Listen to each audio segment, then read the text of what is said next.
Shalom, shalom mtu wa Mungu, ni siku nyingine tumepata neema tena mbele za Mungu. Leo tunaenda kujifunza juu ya athari za laana ya shetani kutembelea tumbo na kula mavumbi, jinsi inavyoweza kuathiri maisha ya mwanadamu katika kusudi la Mungu. Ndiyo, katika uumbaji na tunaona mwanzo kabisa kwa mujibu wa Biblia takatifu katika kitabu cha Mwanzo sura ya 3 mstari wa 14. Unaweza ukasoma sura nzima kwa ajili ya ufahamu zaidi. Ni kwamba Mungu anatokea katikati ya shetani na wanadamu, manake Adamu na Hawa. Lakini Mungu anatokea akiwa sio baba tena kwa Adamu na Hawa, bali anatokea kama Mungu hakimu. Manake anatokea kutafsiri sheria na kusimamia haki, akimaanisha kwamba kile alichokikusudia katika uumbaji ndicho anachotizamia kukiona katika yote yaliyotokea. Maana Adamu alimnyima Mungu haki ya kuwa baba kwa kushindwa kuwa na moyo wa toba ambao ungemruhusu Mungu kurudi kwenye nafasi yake ya baba katika maisha ya Adamu. Kwa hiyo ile nafasi ya baba Adamu alimpa shetani pasipo kujua, na Mungu akampa nafasi ya kuwa hakimu, manake anayetafsiri sheria ya uumbaji.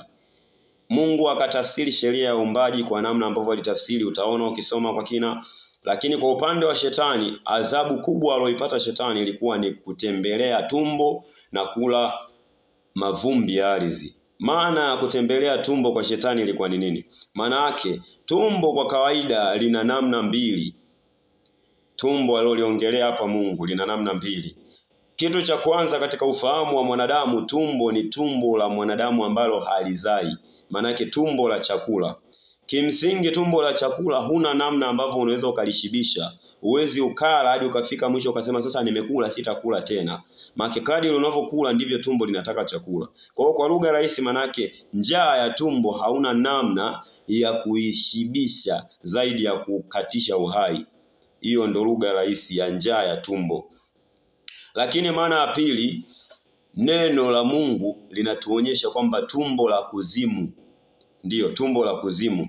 Na hii unaweza ukaona mtu wa Mungu katika Biblia takatifu kwenye kitabu cha Misali sura ya 30 mstari wa 15 mpaka 16. Neno linasema kwamba kuna matumbo mawili. Tumbo la mwanadamu ambalo halizai, halijawahi kushiba na halitakaa lishibe mpaka mwanadamu aondoke duniani. Na tumbo la kuzimu. Manake kuzimu ni wapi? Kuzimu ni makao ya shetani au ya ulimwengu wa giza, baada ya mtu kuwa amefikwa na umauti katika namna ya mwili. Kwa hiyo roho yake inaenda kuhifadhiwa kuzimu, ikiwa ni sehemu ya mangojeo kwa ajili ya jehanamu, ambao ni baada ya hukumu ya mwisho. Kwa hiyo kwa maana hiyo, shetani anapoambiwa atatembelea tumbo na atakula mavumbi, tafsiri yake ni kwamba maana ya shetani kuwepo duniani itasukumwa na hitaji la kuharibu maisha ya mwanadamu, na uwezo aliopewa kuharibu maisha ya mwanadamu uko katika mwili. Kwa nini? Kwa sababu Adamu alifanya maamuzi katika msukumo wa mwili. Alikula tunda. Tunda lilitegemea ufahamu wa mwili kutafsirika kwamba ni jambo jema kwa Adamu, jambo ambalo lilifanya Adamu akapuuza maelekezo ya Mungu ya namna ya kuenenda katika dunia.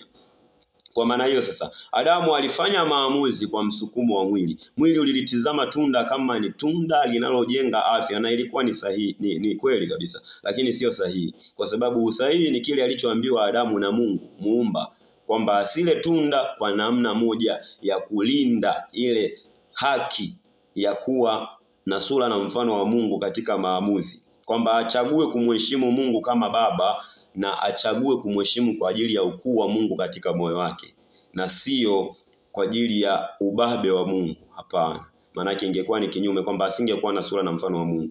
Kwa hiyo sasa, hii laana ya shetani badala ya kubeba yeye kama yeye, akaihamishia kwenye mfumo wake, kwenye ulimwengu wake. Maana duniani kuna ulimwengu mbili tofauti, ulimwengu wa nuru na ulimwengu wa giza. Katika ulimwengu wa giza, msukumo wa mwanadamu kimaisha umebebwa katika mtizamo wa mwili. Mwanadamu anatizama mahitaji ya mwili kama ni sababu ya yeye kuishi. Lakini kwa upande wa Mungu, hapana. Mungu anatizama neno lake kama ni sababu ya mwanadamu kuishi. Kama ambavyo tunaona Yesu anatuambia mwanadamu hataishi kwa neno, yani kwa chakula tu, kwa mkate tu, bali kwa kila neno linalotoka kwenye kinywa cha Mungu. Maana yake sababu ya mwanadamu kuishi inatakiwa iwe ni msukumo wa kusudi la Mungu katika maisha ya dunia hii.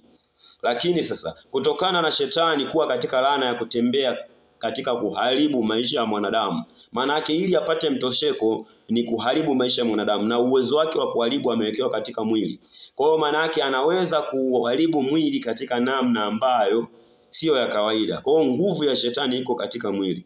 Na hapa kuna kitu kinaitwa ibada halisi. Ibada halisi ni katika roho na kweli, lakini ibada isiyo halisi ni katika mwili na uongo.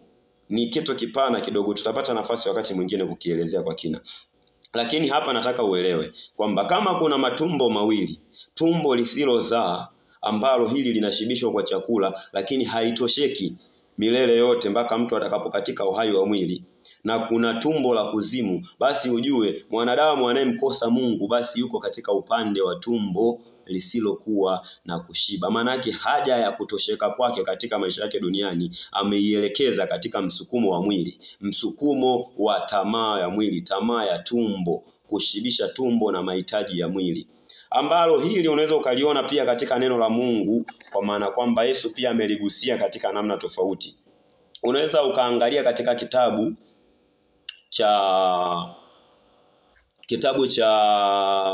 Wafilipi, ndio Wafilipi, kitabu cha Wafilipi 3:18-19. Katika kitabu cha Wafilipi 3:18-19 Yesu mwenyewe alikuwa anaongelea kwamba kuna watu ambao Mungu wao ni matumbo yao, kwamba msukumo wa kufanya mambo hauelekei tena katika namna ambavyo Mungu anataka wafanye, bali katika haja za matumbo yao, kwamba wanafanya vitu wakitegemea baada ya kufanya wapate kitu ambacho kitawafanya waweze kushibisha matumbo yao, jambo ambalo linawafanya wamwasi Mungu, wakae mbali na njia za Mungu.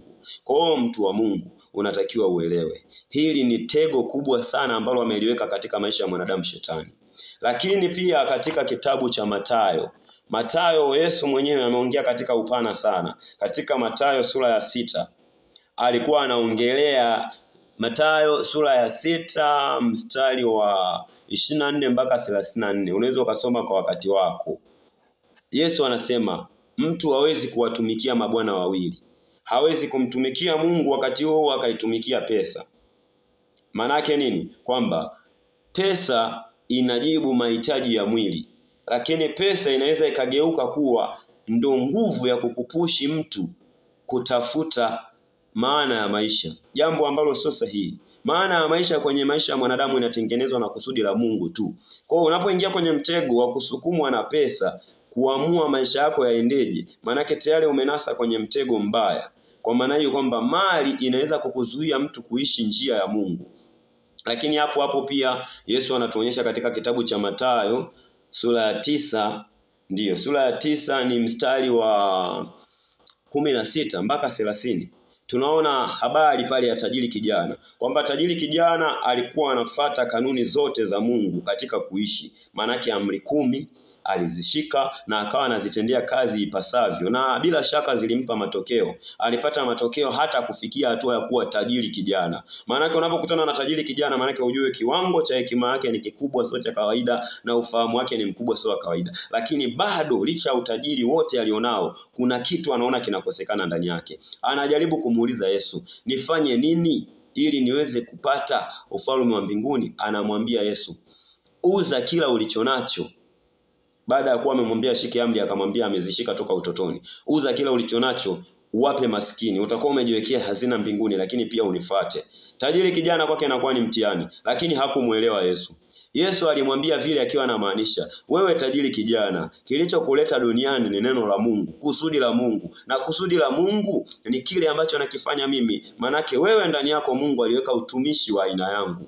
Kwa hiyo ili upate mtosheko lazima uishi katika namna aliyokuleta Mungu uishi. Na ili hiyo namna uweze kuishi, njoo nikusaidie kukufundisha unawezaje kuishi. Lakini ilikawa ni jambo gumu kwa tajiri kijana, na Yesu akatoa mfano kwamba ni nafuu kwa ngamia kupenya katika tundu la sindano, lakini sio tajiri kuingia katika ufalme wa mbinguni. Akiwa anamaanisha nini? Kuna mageti maalum kwa ajili ya ngamia katika nchi za majangwa ambazo yanatumika kumuingiza ngamia ndani ya mji. Ili aweze kuingia lazima ashushe mizigo yote. Hawezi kuingia bila kushusha mizigo yote. Lakini pia kitu kingine, mtu wa Mungu, unatakiwa uelewe kwamba Yesu Kristo pekee ndiyo njia, kweli na uzima. Katika yeye tunaishi kusudi letu,